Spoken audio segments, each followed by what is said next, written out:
Welcome to Fantasy Football Today Dynasty. I am your host, Heath Cummings, joined today by Dan. Dan is back on FFT Dynasty, and it's another rookie rankings show. We're going to talk about some of the guys that I have moved over the last month. And you might be wondering, well, why would anybody move in the last month? They haven't played any games. The draft had already happened. Well, we've had a lot of OTA reports. We've had a lot of rookie mock drafts. I've had time to talk to some really smart, you guys have heard these conversations, some really smart dynasty analysts. I've had time to catch up on Matt Waldman's post-draft rookie RSP. There's so much information to consume, Dan. We're never going to get through all of it, but there's been some changes over the last month in terms of our evaluations of these players, right? Definitely. And I think you can learn information from just doing as many drafts as we have in this last month. I know for you, you've done a ton. I feel like I've done a ton. I've done 10, I think 11 rookie drafts already. A few of those were mocks, and then 8 of them were my dynasty leagues that I'm in. Luckily, a lot of them best ball. So I feel like gaining that information through seeing not what others are doing, but just where these players are falling helps kind of build your plan. And then you get a better feel for how you really want to project these players moving forward, in my mind, at least. And then, like you said, there's all this information you can consume, and you should always be changing your opinions. I don't like to always go just based on my film evaluations, which is primarily what I do in the pre-draft process. I like to then go after the advanced stats and some of the analytics that can shape my opinion, and even just the projections. Like I was looking at your projections for a lot of other players that aren't, these rookies, but they're on their team, and I can learn a lot through that. And I will tell you, there's a couple of names that I will bring up also in the show. We're mostly going to talk about some guys I put on the rundown, but there are some names that I haven't moved as much as everyone thinks I should have after realizing I was an outlier. So we'll leave some of those outliers conversations. I will say we're going to go over my updated top 3 tiers in the rookie rankings. And when we finish this show, I'm going to go back to the CMS system, and I'm going to publish my updated top 50. I believe it's 8 tiers rookie rankings. And then you guys can go through those and find lots of things that you want to argue with. Dan may even have to send me a message and say, Heath, did you mean to have this player at number 38 in your rookie rankings? We'll talk more about him later, but we always start with 3 questions for our guest. And thankfully, my guest, Dan, has been hard at work over the last couple of months writing about rookies. And most recently, Dan, you've done something really fun. You've kind of paired 2 similarly valued players and had a little debate with yourself. I don't know if that's the right way to phrase it, but about which one we should prefer. And so that's what our 3 questions will be about today. And let's just start with one that seems like it was more of a debate before the draft than it is now. But Colston Loveland or Tyler Warren, and why? Yeah, this one's really interesting, and I've had this decision twice already in Dynasty. Both times I did go with Colston Loveland. Now, I think they're totally different prospects, players, and I think they'll be used in totally different ways. The reason I lean toward Loveland is because he was the player I had a higher grade on from a film standpoint, and I think he reminds me a lot of Nico Collins in the sense of both were in systems and situations at the collegiate level where they couldn't have their skill set really shine because of quarterback play and because of the offensive scheme. I think Loveland's joining a perfect scheme for his skill set with obviously the comparison. Like, I don't want to totally draw the comparison to Sam Laporta because I was going to go there, but I think they are different players. I think Loveland's a longer player with better route running and a better upside up the seam and in that intermediate area of the field. But I do see what Ben Johnson means when he compares those 2 players. I see that he says in the way that they operate within his scheme. And that's kind of what I'm looking at Loveland as, a player who will be used within his scheme early and often and will be a key cog in helping them move the ball. Warren, on the other hand, a player whose skill set I also like. I do think Steichen has a plan for him. And I think that, like I mentioned on, I think, a previous Dynasty pod with you, Heath, or at some point, I think he's kind of used as a quarterback solver in some ways, as that easy button solution for bad quarterback play, as I like to call it, between Daniel Jones and Anthony Richardson. Unfortunately, they're just not efficient at keeping a rhythmic passing game going, or haven't proven to be just yet. And I think he can be that outlet. But I think from a dynasty standpoint, I'd rather go with the player who has a little bit more upside, who's tied to the much better quarterback situation. I still have massive belief in Caleb Williams, and whose offensive scheme and coach I trust a little bit more.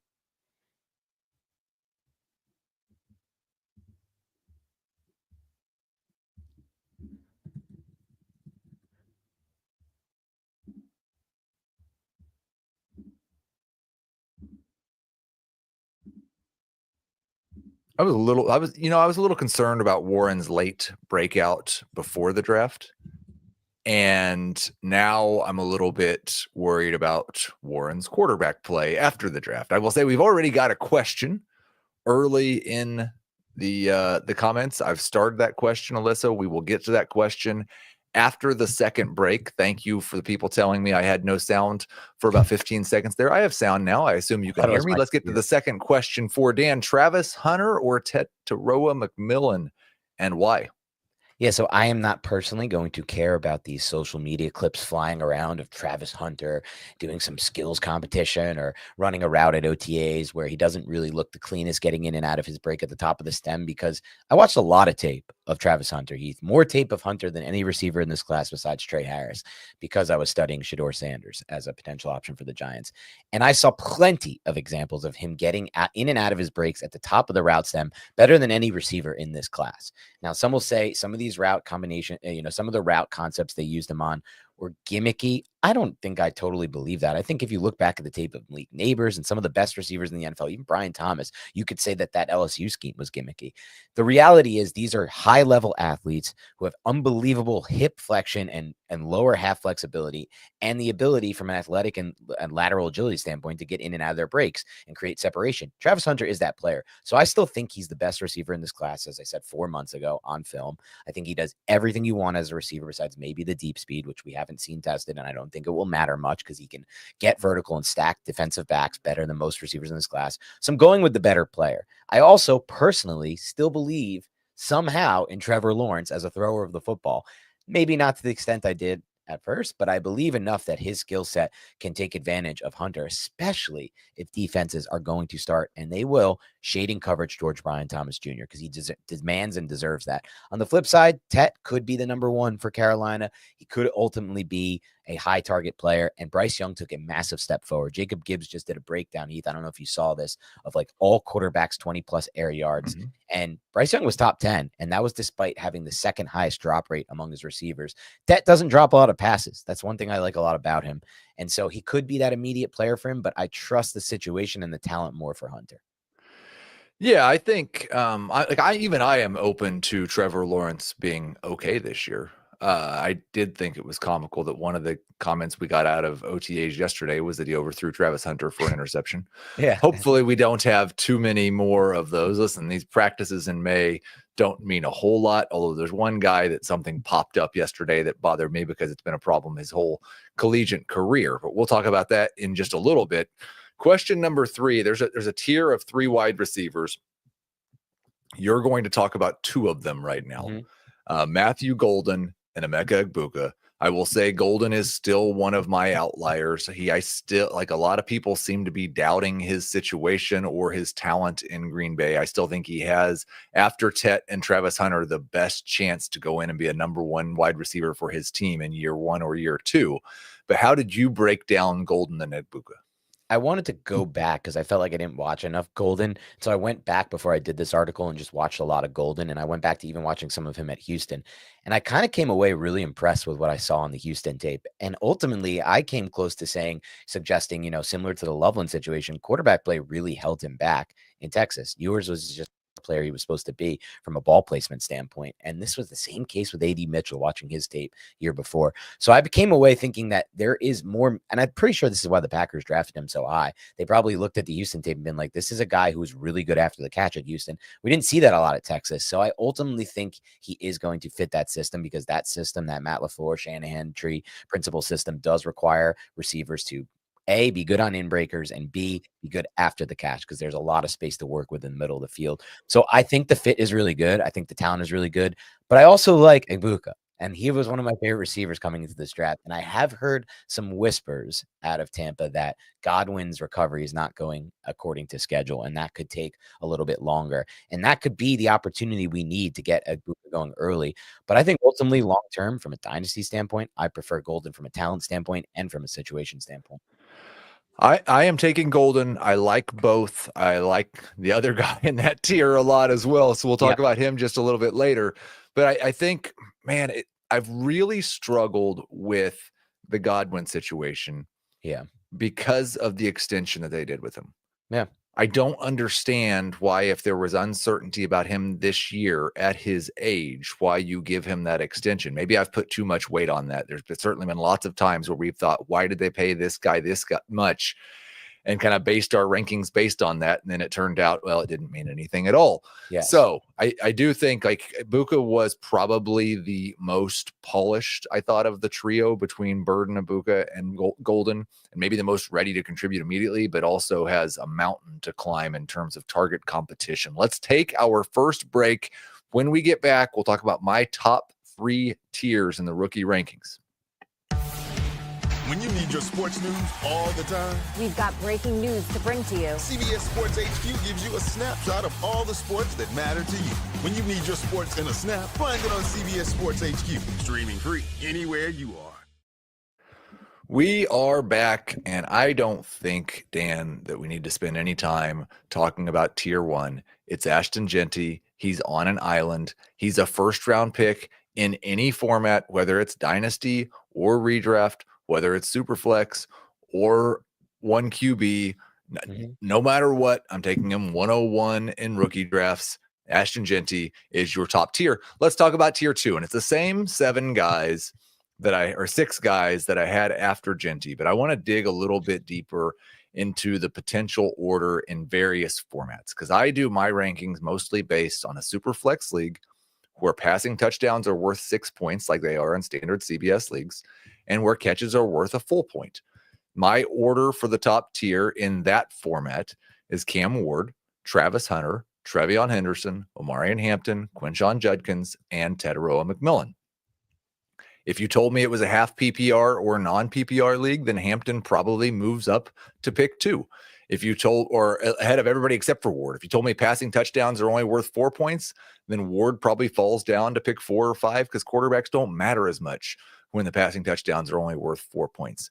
But when you look at this group of Ward, Hunter, Henderson, Hampton, Judkins, McMillan, is there anybody who you think does not belong in tier 2?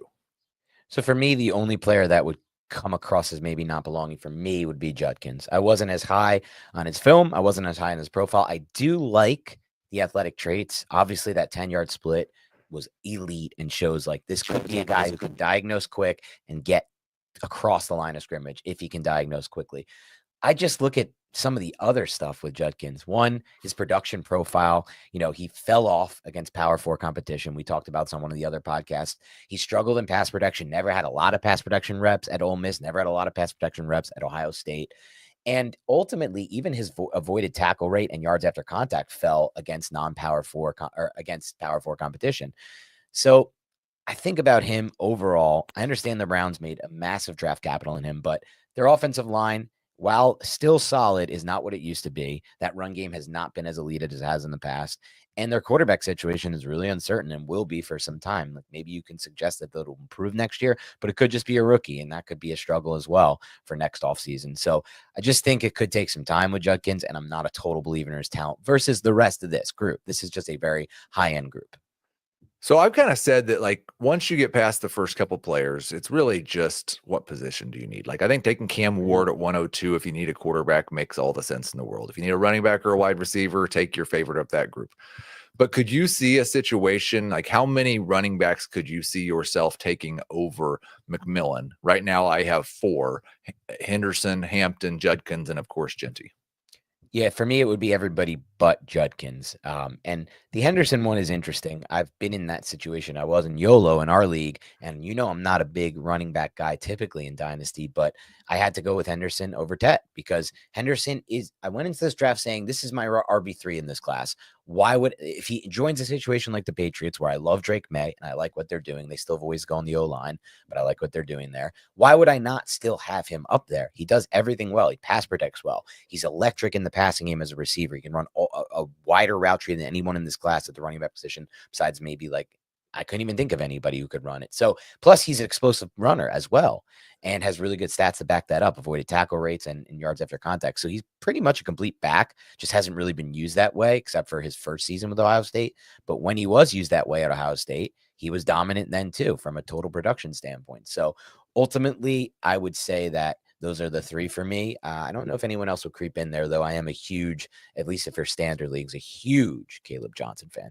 We are going to talk about Caleb Johnson and RJ Harvey, who I know some people have Harvey up in this tier because of the landing spot with Sean Payton. In tier 3, let's get to that. I've got Matthew Golden, Luther Burden, Caleb Johnson, Emeka Ibuka, Colston Loveland, RJ Harvey, Jackson Dart. I know a lot of you play in tight end premium leagues. In a tight end premium league, for me, Loveland gets a boost up into that top tier 2, right behind Genty. I think you could take him as early as pick 4 or pick 5, depending on what type of bonus you are getting for tight end premium catches. But I want to talk first about Johnson versus Harvey. We won't spend too much time on Burden here because when we get to the rankings risers, that is one of the first guys that I want to talk about that's moved up for me since the NFL draft. But it's Golden, Burden, Johnson, Ibuka, Loveland, Harvey, and Dart. I think any of those guys you could conceivably take in the second half or last 4 picks of round 1 of a rookie draft. How do you separate Johnson and Harvey in, say, a half PPR league? So I probably should have mentioned Harvey above as someone I would actually consider taking over Tet.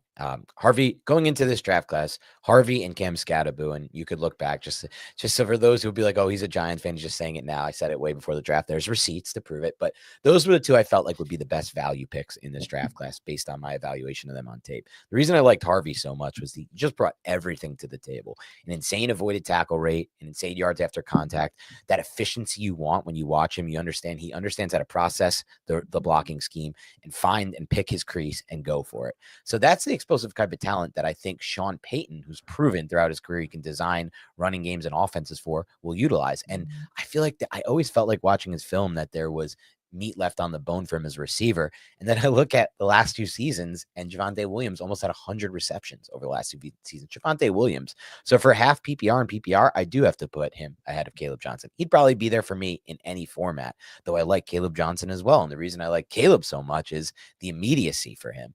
I think he ultimately takes over this Najee role like this because he's a perfect fit for Arthur Smith's scheme. It's probably why they drafted him. He's great for the outside zone. Arthur Smith ran outside zone more than any coach in the NFL last year. And their offensive line has a lot of first and second round talent investments. The Steelers, they started to play really good football toward the end of the year, specifically in the run game. I think they take another jump this year. So I feel like he's got everything going for him there. Coach who wants to run the football, a scheme that fits his skill set that he needed. He needed to join an outside zone scheme, Caleb Johnson. And then also an offensive line that's on the upward trend. So both of these players really fit well, which is kind of why I think, Heath, I've been in a situation where I'm on the board and I'm taking both of these guys over Burden, over Golden, and at times over Loveland and Tyler Warren as well. You have turned into a running back lover just for this in class. Dynasty. Just for this class. It is a very good class, and I'm not trying to discount that, and I wouldn't have a problem with taking Harvey that early. I didn't have quite as much of a love for him before the draft, and I think it's almost double counting that some people got excited about Harvey because they thought that he might be a day 3 pick and he was going to be a fantastic value. And then Sean Payton drafts him earlier than anyone anticipated, I think. And so now he gets the boost because, well, look, he got a better draft capital than we expected. And Sean Payton kind of maybe reached for him. But also he was one of my favorite values. Well, he's not a value anymore. He's being drafted as if he was one of the top 4 or 5 running backs in this class. Right. And I'm just, first off, we all have different opinions on how much we value what Sean Payton wants. I think that'll show up in my Pat Bryant ranking as well when you read on the site, because I'm not ranking him very high. I do think that what Sean Payton really loves to do is use 17 different offensive weapons in the same game. It's like he thinks you get a bonus if 8 different players catch a pass in a game and 5 different players have a rush attempt. So what type of volume do you think that Harvey is looking like, maybe in terms of a year 1 expectation, and then in terms of an upside? Does he have the upside to be like a true workhorse? I believed he did going into the draft. That was part of why I liked him. I didn't see any area of his game besides maybe pass protection, which could stand to improve, and I think will. And I think he has signs of being able to. That really would hold him back from that opportunity. He was a workhorse at UCF. The question is, does Sean Payton care about that? And there has been times where he's used a back as, I don't want to call it a workhorse, what he did with Alvin Kamara, but, close to a workhorse. That's the closest it gets for Sean Payton. And so you look at this offense, and Payton's already said, he said in OTAs, I don't really see any reason to take Harvey off the field for passing downs because, and this makes sense if you watch Denver's offense or the Saints offense in the past, on passing downs, a lot of these times the running back's used in the route. That's how Sean Payton runs his offense. And I know he can do that, Harvey. So I look at the depth chart, Heath. Estime, who I like more than most, and I liked a lot in last year's class, and I was shunned on in the recent FFT pod. Adam laughed off my take that I like Estime potentially even more than Javonte Williams. I took it back. I walked it back, but I could see a case where he'll have a better season. But outside of Estime, McLaughlin, I don't really see much competition here for Harvey. So I think he could actually be in that role very early in his career with the Broncos. Yeah, there's two guys left that can move into an offense as the potential hammer in the offense. It's Nick Chubb, who had another social media video out today and looks fantastic. And there's J.K. Dobbins, who was really good at times last year for the Chargers. I think people are more worried about what they might do in Dallas or Chicago. Nobody's really thinking Denver right now, and that might be right. As of right now, you can just tell me too high, too low, or just right. I have Harvey projected for 269 touches as a rookie. No, I think that's probably just right, because we still have to remember that regardless of if it doesn't look like there's a lot of competition on the depth chart, Sean Payton, like you said, likes to use a lot of different backs and receivers and tight ends. Now, here's the other thing I will say just about Sean Payton's offense. The last 3 seasons with a variety of quarterbacks, his teams have had 30, 28, and 29 passing touchdowns. Running backs have had a total of 18 rushing touchdowns in those 3 seasons. So I also don't have a super high touchdown projection on Harvey, but let's not talk as much about somebody I'm low on. Let's talk about Jackson Dart, who I think is going to find his way either if a team at the end of round 1 needs a quarterback, he's going to go there, or he's going to fall to early round 2. I know we had a report that came out that Adam referenced on yesterday's pod that Dart could sit his entire rookie season. Listen, this was not a good quarterback class. It was not one that there's a reason that in Superflex, we only have one surefire first-round pick at the quarterback position. Where are you at on Dart? I've seen him go everywhere from 105 to 205 in my rookie drafts. And I think that's a great, indicator of just why it's so fun to play in Superflex, because I just saw a trade go down in one of my Superflex leagues, a first and 2 seconds for Jared Goff. And that's the state of desperation that it is for quarterbacks. Right. Geno Smith went for, I think, a first in one of my other leagues. When you don't have them, it's very hard to get them. So I can understand why anyone would go up top to get Jackson Dart. I ultimately think that report that he won't play this year is totally dependent on if the Giants can win football games with Russell Wilson. And that remains to be determined. They have the hardest schedule in football. If you look throughout, there's just game after game where you're like, I don't know if they're going to have any chance to win this game. They're only favored preseason in 1 game against the Saints.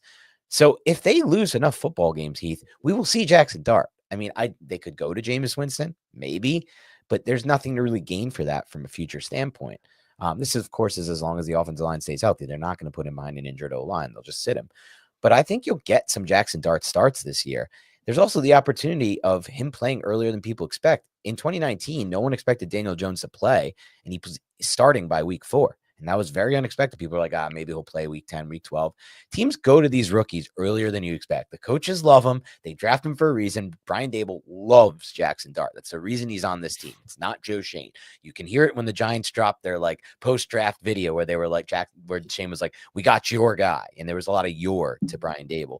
So Brian Dable could easily put him in earlier than people expect. He's the one making these decisions. So I think it's fine to draft Dart up top. It's with any of these quarterbacks, you're really just drafting with the idea of if they end up starting a lot of football games, they'll be well worth passing on Colston Loveland or whoever it may be. So I think my last question with Dart, and then we'll move on to some of my biggest risers over the last month, is I would like in a super flex league one of 2 things out of my quarterback: a rock solid floor or a sky high ceiling.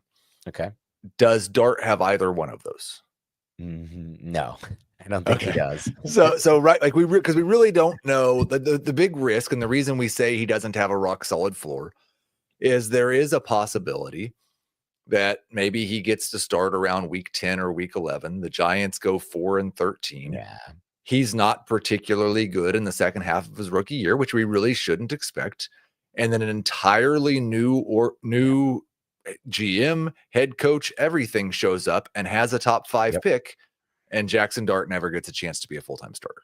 It's possible that if a new staff, a new regime comes in, they could easily draft a quarterback next year and trade Dart for like a 3 or a 4 or something like that. And then now he's in a situation where he'll probably never start in the NFL unless that team really believes in him who trades for him. So that's definitely possible, and it provides that floor that you just mentioned.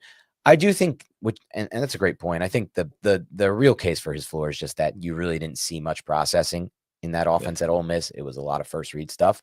So that's just a guess as far as like how process NFL defenses, which provides that huge floor, potential low floor situation. I'm saving most of the questions for the end of the show. There's still plenty of time to get those in there. But whenever we have a timely question, Matt asks a very good question. Am I wrong to think that the S in Jackson is a bit redundant for what the X sounds makes in a name? That's a great question. Yeah, I think so. And I had to get used to that as well. All right. At Rankings Risers, Luther Burden is now my wide receiver 27 in Dynasty. As you can see, as you just saw, he's up to 109 in my rookie rankings. And I am just intoxicated right now, Dan, with the possibility. And first we had the rookie camp where everything he did was out of the slot. We know what has happened in the slot in Ben Johnson's offense the last couple of years with the Amon-Ra St. Brown. And then I read Waldman's, and I'm not going to give it away. I'll just say that Matt Waldman's higher on Luther Burden than I am at 109. And it's not one spot.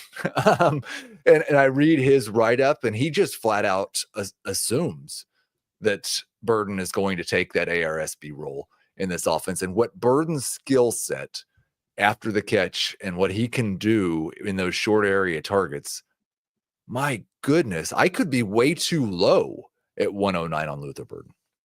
We could be low on him because it will require that Bears offense to click. And they did make crazy improvements on their interior offensive line and obviously with the weapons. And then you just got to hope that Caleb plays better football because he wasn't very good last year. I do believe he can. But you're right, because when I watched his tape in Missouri, I was like, this is the part that no one talks about with Burden. And I saw a few people did talk about him. He's got a little Debo Samuel in his game. He's got a thicker build than people realize in the lower half. And he's good after contact, and he's good at taking contact and really staying upright. And so that's kind of like we thought about like who's going to play this ARSB role. Is it DJ Moore? Possibly, but he's not the same kind of player. He's a strong player, but not like the level of Luther Burden. And is it Rome Odunze? That never really made sense to me. He's always been better on the outside, contested catch situations. Give him a ball up top and let him use his length and his contested catch ability. So it does make sense that Burden would be this guy. And he moved up my rankings as well, because before the draft, Heath, I was like, I don't really know what to make of this guy. If the NFL likes him, I'm probably going to like him more because that means a team really believes in him. And if he falls, it's kind of like, well, the talent we can't pass on, but we don't know how to use him in year one. I think the Bears will be one of the few teams that do know how to use him in year one. So I do like him a lot. Yeah, I think that there's people that are worried that he'll play the Jameson Williams role or the Khalif Raymond role. Yeah. And, like, there's a risk with Burden because he's not shown a complete skill set on tape yet. But man, like, where else do you want him to go? Like, One thing I will say is this, though. One caveat is this. I do kind of think, just from watching his tape, and they're probably not going to do this, that Colston Loveland can play that role. I really do believe that. Yeah. He is not a slow player by any means, and he's a long player who could really do stuff after the catch and really just in that whole like seam and intermediate area of the field be an absolute weapon. So I would just keep an eye on how Loveland is used in camp. Player number 2 is a guy I was definitely too low on. I've moved him up now, but Kyle Williams for the New England Patriots. I had him in round 3 coming out. He's now wide receiver 54 in Dynasty. He's up to round 2. Here's what I'd like for you to do, Dan, because for me, it's all about, yes, you look at that depth chart, there is a clear opportunity to go be the number 1 wide receiver in this offense with a quarterback in Drake May that we are both very excited about. I have him in the Bake Burger League, by the way, if you'd like to try to acquire him. And Josh McDaniels' offense, which has been kind of a mixed bag for wide receivers, but there have been some good performances out there. But is there any reason or anything you can tell me about Kyle Williams that is actually going to get me more excited about the player? Because moving him up even, and I drafted him in round 2 in one of my rookie drafts already. It feels for me almost entirely situational based. Oh, so I'm the opposite with Kyle Williams. I think we talked about this maybe on the last pod or maybe off pod or one of the regular FFT episodes, but he was a receiver who I loved pre-draft well before he got drafted in the situation, which is obviously amazing for him. The reason why is that he fits the prototype of receiver that I think tends to work more in the NFL. Smaller receiver, incredibly loose-hipped, gets in and out of his breaks, can win in the intermediate level, can win in the deep level, can win in the short level. 4.4 speed as well.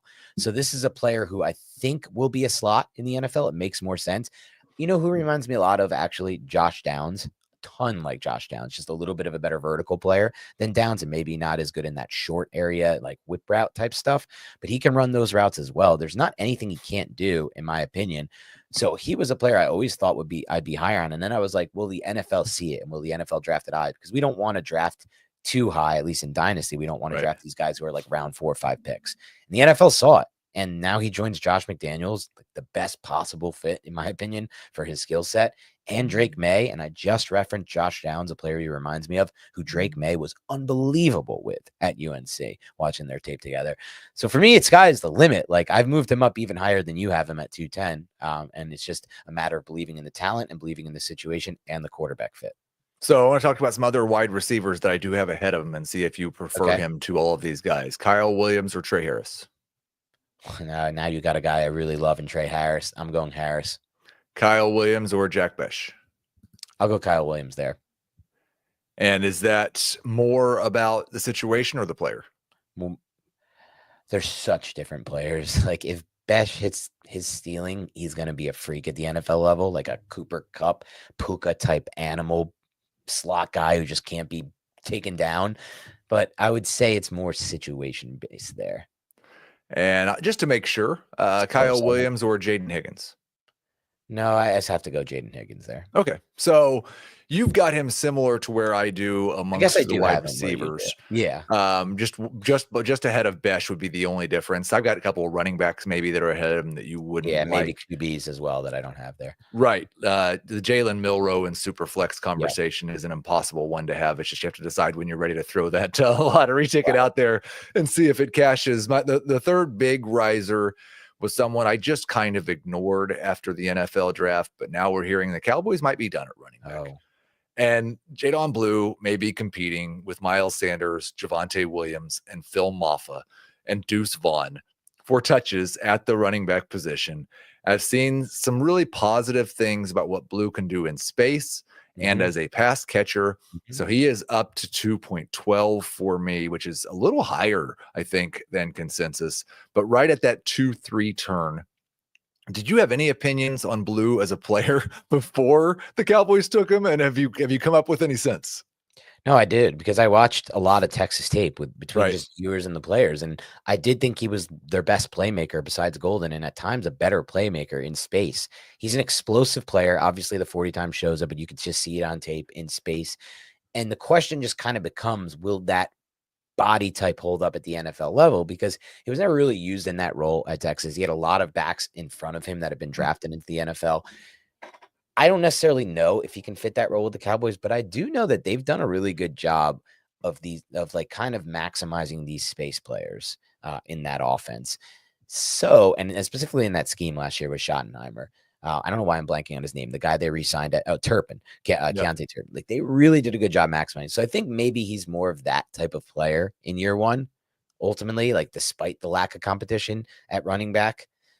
But I definitely have to move him up because I like the fit. I like the offensive line. And I just like this situation there with Dak at quarterback.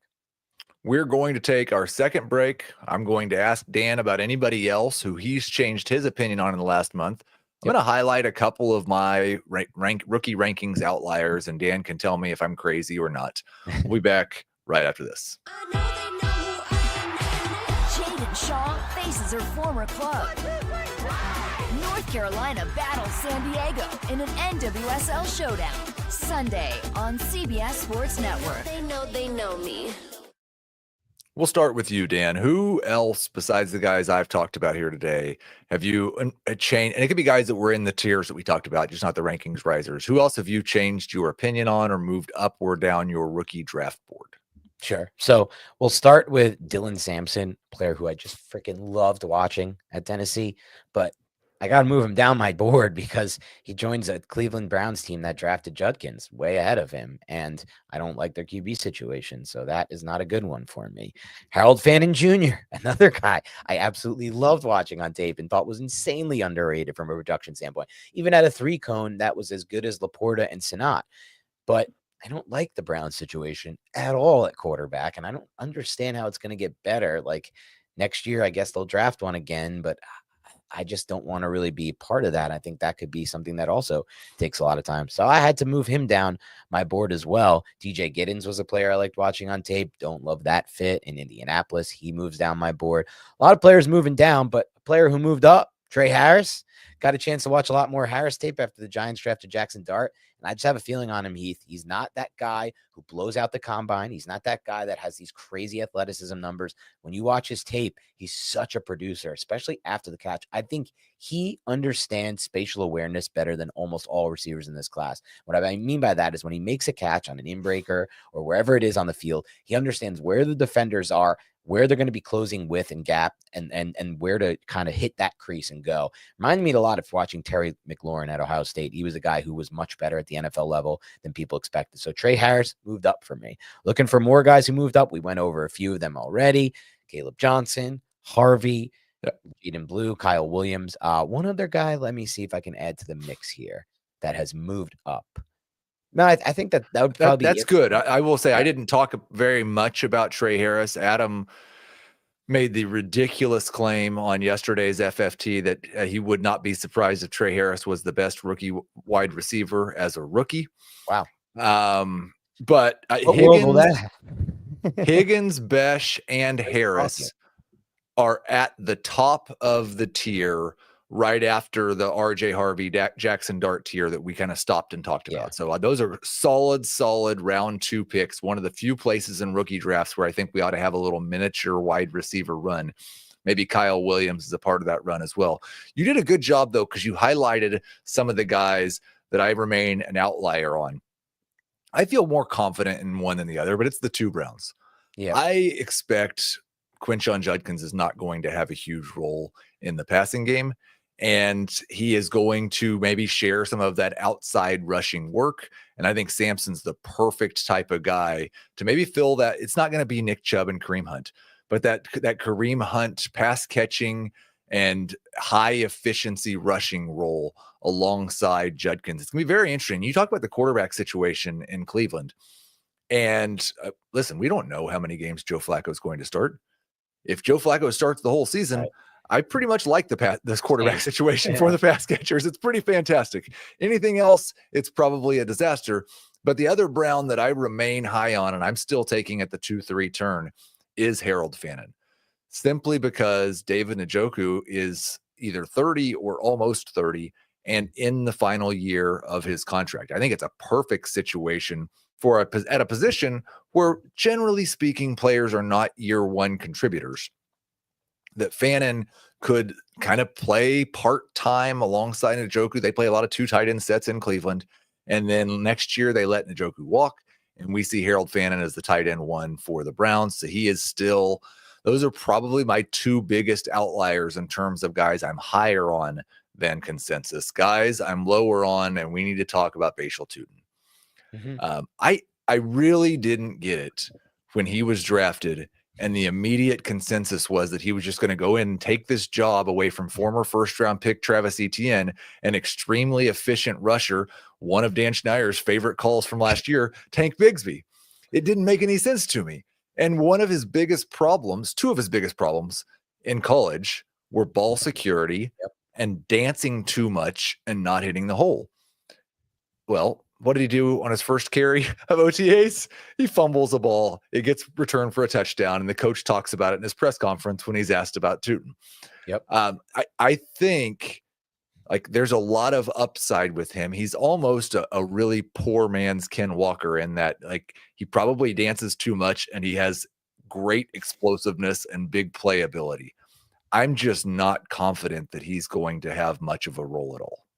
Yeah, I think you're spot on with this one. I did Tutin's profile for CBS and I liked what I saw, but I also can't help but realize two things with him. One, I think too many people are associating Liam Cohen, the former Buccaneers coach, and Bucky Irving, what he did last year. But Bucky Irving and Tutin are not nearly close to the same player. First of all, Tutin, it does not have the receiving production that Bucky Irving had. Bucky Irving had almost 500 receiving yards last season in Oregon. Tutin was not used a lot. The expectation is that he can be used in that way, but I'm not necessarily so sure. He's a much shorter back, lower center of gravity, doesn't have long arms, doesn't have a big wingspan, and hasn't really been used in that role. So if he's not really that receiving option that Bucky Irving was, and I actually kind of think Tank Bigsby can be that as well as ETN, because Bigsby is an underrated receiver.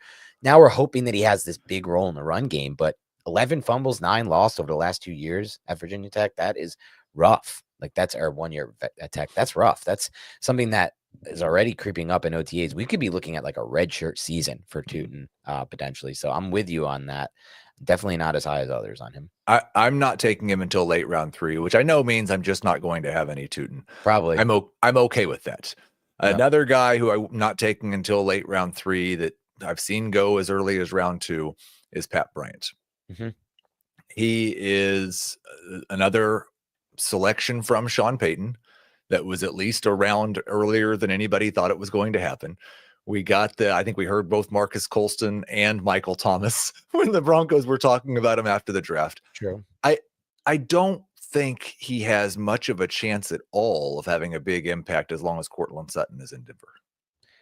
I would probably agree with that. I was confused at what role he was going to play when he was drafted. Like, would he play that, the role Sean Payton made famous, which is what I think on fantasy analysts call the wind sprint role, like essentially just running clear out routes to create space in the middle of the field, which he had, who were those guys, the Saints that he had? I'm for blanking on their names.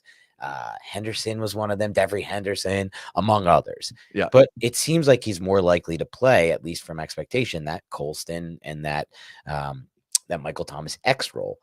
Can he be that player? I don't necessarily think he's at their level, but I did like Pat Bryant's tape a lot at Illinois. I want to make that clear. He was one of my sleepers in the class when I thought he was going to go in round like 5 or 6 of the NFL draft in 4, 5, 6 range. That doesn't necessarily mean I think he can be an immediate contributor. So when I look at all the talent in this class, specifically at running back, that'll fall into the range you discussed, I probably will be passing on Bryant as well. But I did just take him in YOLO because I needed a receiver, and I do still like his profile. There are a couple of Chiefs that I moved up in my rankings, not because they're Chiefs. It was after the Chiefs took them, but just because of the way the Chiefs have talked about them. And then what some of the film people have said about how much they like them. Jalen Royals, Brashard Smith. If you're on the clock late in round 3 and Bryant, Royals, and Smith are all 3 available, are you taking Pat Bryant over those guys? Depending on my build, I probably am taking that out of it. I probably am taking Bryant, but I would go Smith over Royals. I like Smith the fit a lot with the Chiefs. That's going to do it for the guys I'm outliers on. Let's get to some of your questions. Alyssa had the first question early in the show. I took Loveland over Judkins at 8 in a tight end premium. Thoughts about that? My first thoughts, Dan, are first off, yes, I would take him over Judkins in tight end premium. Second off, 8 is a screaming value in tight end premium. He could go as high as 5. You agree? I completely agree. I've been taking him at like 10 and 11 in non-tight end premium. Yeah, I have 9 and 10. One of those picks is yours in the Baked Burger League. Yep. And I'm thinking what will probably happen is he's going to be available at that point, and I'm going to trade back because I have Trey McBride on that team also. True. And almost nothing at wide receiver besides Nico Collins. But yeah, he's in that 8, 9, 10 conversation in non-tight end premium. To get him at 8 in tight end premium, fantastic job. We got a trade question from Jared. Christian McCaffrey and a 2026 second for DeAndre Swift and a 2026 first. And I think this is an interesting deal because I do kind of value Swift right around a second round pick. And I think it's possible. I'm pretty happy if I'm rebuilding to get a 2026 first for McCaffrey, who could either be the best running back in fantasy again this year, or his career could be over with one more injury. What do you feel about McCaffrey in a second for Swift and a first? I mean, you guys will probably hear this throughout the next 4 months, as I'm going to definitely be the high man on McCaffrey and FFT. But I don't like this deal for the side getting Swift in the 2026 first at all. Personally, I believe C-Mac is likely to get back to being one of the best players in fantasy this year. I'm not a big injury believer. I think they're mostly luck. So we'll see. I could be wrong. He has a lot of injuries in his career. So do a lot of other players. And then they've gone on to play full seasons. So I think you're trading away. Unless, I mean, look, if you're rebuilding, I get it. But then I would try to just get something other than Swift in addition to that 2026 first, because I don't really think Swift has long-term value. So I don't really like it if you're rebuilding or in any way, really. Here. So I want to talk about Swift for just a second, because like when Ben Johnson originally came to Detroit, everyone's assumption was, well, Ben Johnson's going to go get another running back. We saw that he preferred Jamal Williams in short yardage to DeAndre Swift. Johnson pushed back on that a little bit and seemed to have some affection for DeAndre Swift. But what I'm less interested in is what he said.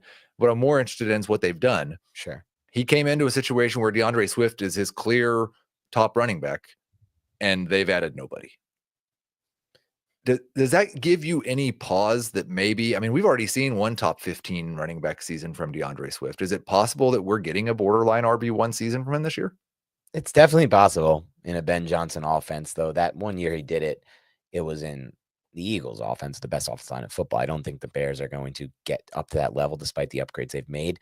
But I really think this is the prime spot for Nick Chubb to sign. Like, I wouldn't be surprised if we see that soon, because I do think he still needs someone for that role. Kyle Monungai is actually one of my favorite sleepers in this class, and I love him in Dynasty compared to where he goes. You can just get him for free, basically, at the end of your drafts and free agency. But I don't know if he's going to be ready to play right away for them, even though he was the whole workhorse, the whole backfield for Rutgers. So it is what it is there. We'll see what happens, but I think this will be a team that signs like Nick Chubb. All right. If they don't, then Dan's probably going to get more excited about DeAndre Swift. Yeah, but that just highlights there's a lot of risk trading for him right now. I had a trade offer in our Baked Burger Dynasty League. It was pick 18, pick 30, DeAndre Swift, and J.K. Dobbins for my 10th pick overall. 1830 Swift and Dobbins. I think it's a very good offer, Steve, if I'm trying to win this year. If you're trying, right. I do not have the players to try to win, even with Swift and Dobbins. Right. And man, what a headache that would be if Dobbins is the one who ends up signing with the Bears. Yeah. Okay. Kevin says, does your approach change at all in drafting in a 16-team league compared to a 12-team league for rookies? Interesting. We are in a deeper league, I would say, with YOLO so that's kind of my that's 14 teams and a lot of starters and IDP. I have a 16-team league. I think the general difference is that you need more depth in 16-team leagues, obviously, and it's harder to find depth. The waiver wire is often barren. So what I would say is, once I get past those top 7 picks, which is kind of where I see the difference makers in this draft. If you think there's an 8th or a 9th guy, you think Johnson or Harvey or Burden or Ibuka needs to be in that top 7. So you say top 10. When I get past that, I'm more willing to trade back and accumulate more picks so I can have more depth and more shots at finding starters. And I think for me, when it gets to these bigger leagues, 14, 16, I am more likely to be playing to win now and trading my picks, because I think a lot of the times you acquire these picks, if you're a rebuilding team, they end up being really deep into the first or second round. Right. And they're really not valuable at all. Very good point. You need to be much more careful about trading for future firsts, because if that turns into pick 15 or 16, it's not going to feel like a first. Exactly. I had another trade offer in the Baked Burger Dynasty League, very active league, not always good trade offers, but lots of trade offers. I have a bad team. Should I hold Bijan and try to upgrade in other ways, or trade him and force a reset? Dan has had a bad team with Bijan on it, so he's uniquely qualified to answer this question, but his team's going to be good this year, so it doesn't count anymore. Somebody offered me Bijan for Jonathan Taylor and Nico Collins. I told them I would need a 2027 first and Jerry Jeudy to make that deal, because I just don't think there's a big enough difference between Bijan and Nico to give up Jonathan Taylor. But if let's say you've kind of experienced this holding Bijan through the rebuild, is that something that you would advise, or are you trying to use Bijan to add a bunch of wide receivers and picks? So I still think ultimately in fantasy, in Dynasty, I should say, we have to understand there still are redraft principles to it. For example, when you play out your redraft season in fantasy, do you notice that sometimes those players like Bijan, for example, he may or may not be this, basically make or break a championship roster. When you get those few players, there's 10 guys that can really make a difference in fantasy. Brian Thomas was one of them last year. You got him late. Bijan's still one of those 10 guys, those handful of guys. And he's going to be that way, in my opinion, for at least another 2, 3, 4 years. It's never worth it to trade these players. That's why I don't really consider people make offers for Bijan. It never is enough. I don't want these 1s and 2s that end up being like Colston Loveland at the back end of round 1, because you're never getting them from the teams that are rebuilding. So you're always going to get a late 1 and a late 1. So to me, the only way I would consider trading Bijan is something that like what Heath threw out there. You get a really studly receiver and another backer receiver, 2 players that can help you win now. I wouldn't do it for the draft picks. Probably needs to be 2 starters that are top 12. They're two running back and wide receiver starters who are top 12 at their position. I mostly agree. I think if you're looking at it and you're like, I'm heading into a 2-year rebuild and I'm not going to be good until 2027, then maybe I would consider dealing him, but I think I'd probably try to hold on to him. Lou, we got 2 more questions. Lou says, Justin Fields is on my Dynasty waiver wire. And I will just say, this doesn't surprise me because Justin Fields for the last year and a half has been one of, I think, the best values at the quarterback position, because people are so concerned about whether he can actually play quarterback in the NFL that they just give up on his upside that he gives you whenever he starts. And I think he's starting all year this year if he stays healthy. Sure. He's in a 1 QB league. He is on the waiver wire. Waivers run tomorrow, so we get to help Lou out right now. How much of your budget in 1 QB are you spending on Justin Fields? So if I have a win now team and I need a quarterback and I don't like my quarterback situation, I'm willing to spend 60%, 65%. In 1 QB even. In 1 QB. Yep. I don't really believe too much in saving my waiver budget in Dynasty. There's like 1 or 2 players I want to get during a year. With that, and I might even go higher than 60, 65%. With that said, if I'm looking at this long term, if Lou is like, I kind of want to take a shot on a long-term option here at quarterback with talent like Fields, which I get to some extent, I'm not as willing to go after the player, because I think this could be it for Fields, this Jets run. If he wins with the Jets, he can extend his career. If he doesn't win with the Jets, I doubt any team is going to take a shot on him as a starter for the rest of his career. And I think you're probably right. I also think, and it's strange to think that a guy has gotten as many chances as him, and that's not totally fair, but he's mostly just been on disasters. Like he had a couple of years on the Bears pre-Ben Johnson, and he had last year with Arthur Smith at offense when they'd made a promise to Russ, allegedly, that he was going to get to start. He was very good for fantasy last year for most of his starts. Right. But I think you could be 100% right. I'd like in a vacuum, assuming I don't need a starting quarterback, I was thinking something around 20 or 25%. Yeah. That's but you may have to splurge. And he did say there were a couple of people in his league that need quarterbacks. So he may be thinking, do I overpay and then try to trade him to one of those teams? That's a risky game, but it might work. Last question from Mike. I need help.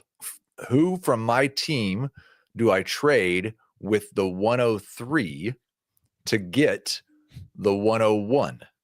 Now, can you think of any players, Dan, if you had the 101 and you're getting ready to take Ashton Genty and you're so excited about it that you would, and I just wrote about this today, like it would take a lot for me to drop from 101 to 102, but now you're dropping to 103. Is there an individual player that makes sense that you'd be like, yeah, I'd do that? Nico Collins was somebody you made that I might, consider there. Though even that, I'm getting Nico in 103. I still prefer Genty, I think. Look, if you have like Bijan Robinson, you can dangle in, but that's too much at that point. You're giving away too much there. So I don't know necessarily what would make me want to do it. I think I'm just keeping Genty almost no matter what. I think it's going to be very tough for him for Miki to get this trade off. Yeah, I think the very next thing he said was without overpaying, obviously. Okay. And I would say if you have concerns about overpaying, you are trying to trade for the wrong person. Yeah. Ashton Genty is the guy that you have to overpay for. If I was trading down from 101 to 103, it would probably be a rebuild situation where I didn't think I was going to win in the next 2 years anyways, and I didn't really want to take a running back, but it's so obvious you're supposed to take the running back. So I might trade him for 103 and a 2026 first and a 2027 first and just add 2 future firsts and take Travis Hunter or Cam Ward and then just keep rebuilding. But even that, I mean, that first off, that's a lot to pay. Yeah. But I'm pretty sure I tried to make a very similar offer to you 3 years ago for Bijan Robinson to give you 2 firsts and the 104 or something. And I'm and so you turned glad it I down. didn't take it because those 2 firsts weren't going to be very good players because your team wins every year. So Well, that's one of those years. I think I was, I was in the championship both games. What am I talking exactly. about? So it would have been pick 14 or 13. I don't want that. Dan, thank you so much for being here today. It's always a pleasure to talk to you. Thank you, Harry, for making everything run smoothly. Thank you to everybody who was active in the chat. We will talk to you on Friday.